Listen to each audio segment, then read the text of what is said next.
刚刚，千问又发布了一款全新的分层编辑模型 Layered， 基础功能是可以将图片分层为多个 PNG。由于测试拥挤，所以第二个功能猜测为，通过分层隔离的手段，可以用纯文本命令，精准的删除和修改指定的图层，从根本上杜绝偏移问题，还支持递归拆分图层。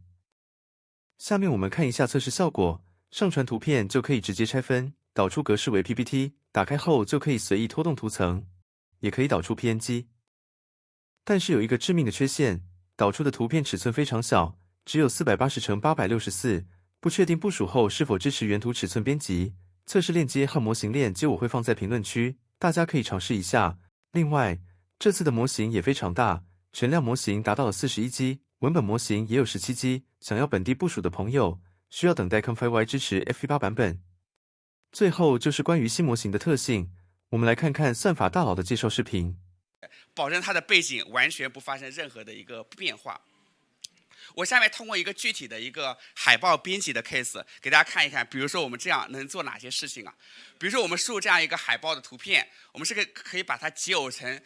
很多单独的可编辑的这个图层啊，这个就是我们模型 exact 的解耦出来的一些效果呀。你可以看到它天然的就能理解到这个人物它后面的背景应该什么样子，它把这些它语义上能解耦的东西都会天然给你解耦好。解耦好之后，我们可以就玩很多有意思的事情了。比如说第一个操作，我们可以做recolor，对吧？比如说我就想把这个背景的色彩，我把它换成一个，比如说蓝色的这个背景，那我们就可以完全使用，比如说 Q-Image Editor 2511的模型，只去编辑这一个图层，对吧？我把这个图层编辑好之后，后面的图层我都打勾，打勾的意思就是我们都保持不变。那保持不变，我们是不是就可以合成这样一张效果图，对吧？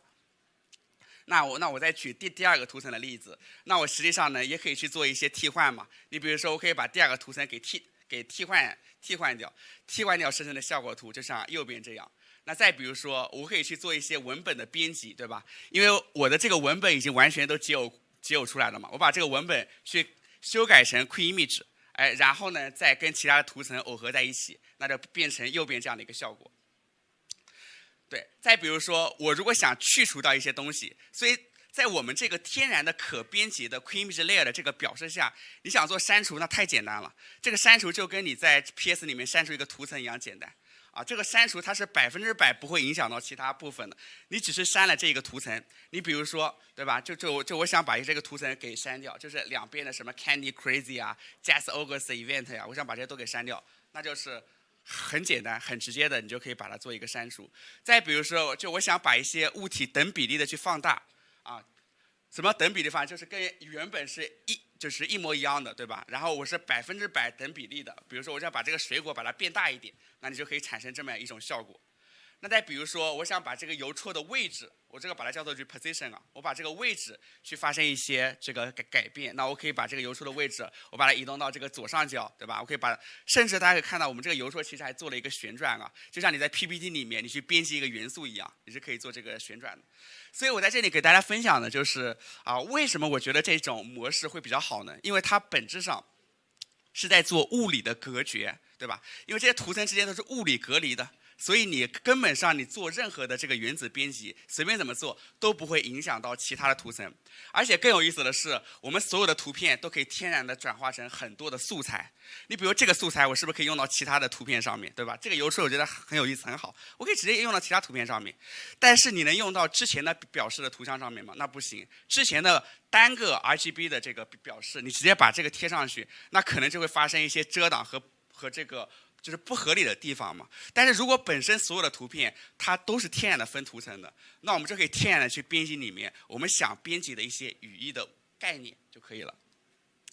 对，然后这个关于图层这个问题呢，我们其实是一个非常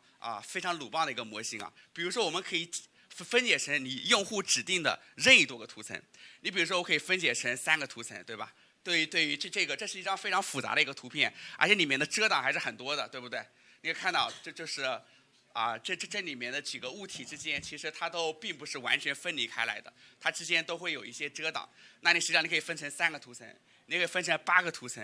甚至更多的这个图层。实际上这个里面它根本上是我们的一个显存的一个限制